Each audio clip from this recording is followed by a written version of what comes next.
Alright, so a warm welcome to you. I've brought you these rather interesting questions. They are on child labor. And so the question reads, study the picture below and answer the questions that follow. Of course, we can see children holding hammers. Yes, they are holding hammers. And obviously, they are breaking down something, especially rocks. Yes, they are, breaking down rocks. Yes, we can vividly see that. And so the question reads, what does the picture above depict? Well, the picture is depicting child labor.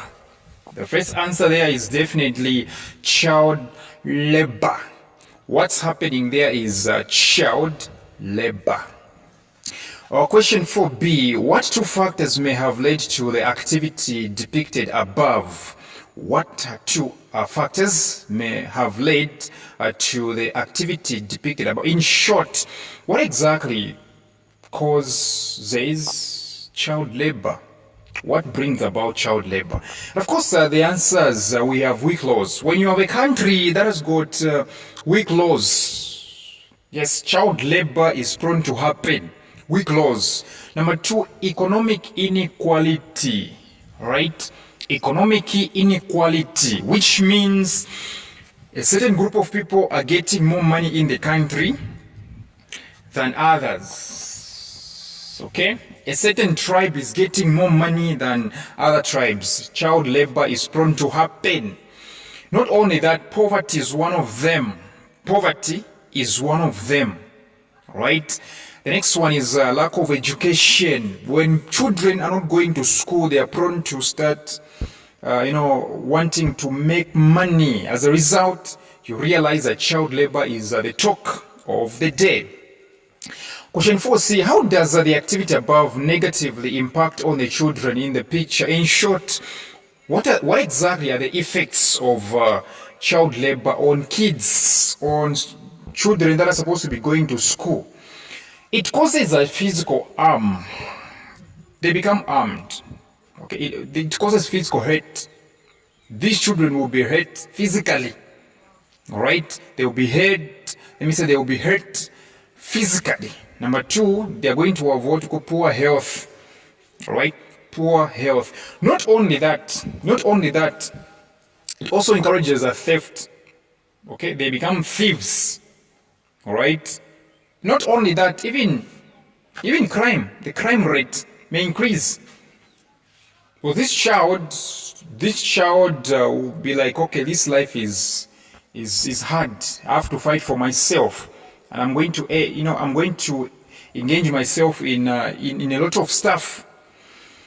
Question D, suggest two ways of addressing the issue depicted above. In short, how exactly do you eradicate child labor? Well, if at all the causes of child labor are weak laws, economic inequality, poverty, lack of education, then do the opposite.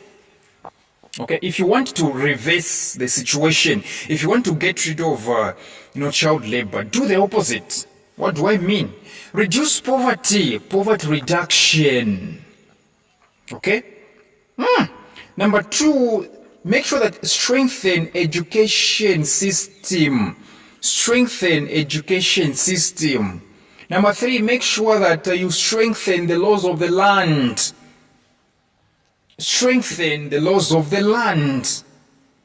Okay? Yes, true that. Strengthen the laws of the land. Strengthen the quality of education in your country. Okay? And reduce poverty. Number 6, question E. Imagine that you witness the activity mentioned in A, which means imagine you witness child labor taking place in your local community. Mention one institution where you can report such a case.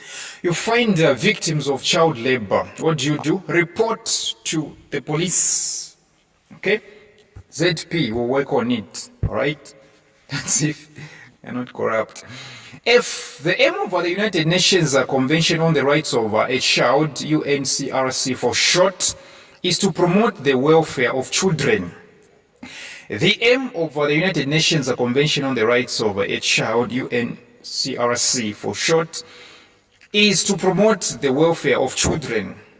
Which two United Nations specialized agencies focus on addressing the issue shown above? In short, which two UN agencies work on child labor? Of course, the answer is, actually, we have a lot of answers. Number one, International Labour Office Organization, International Labour Organization, ILO, International Labour Organization. Not forgetting this organization that deals with the children, UNICEF, United Nations International Children's Emergency Fund. UNICEF, United Nations International Children's Emergency Fund. Make sure that you come for my WhatsApp tuitions because you need to pass the exams.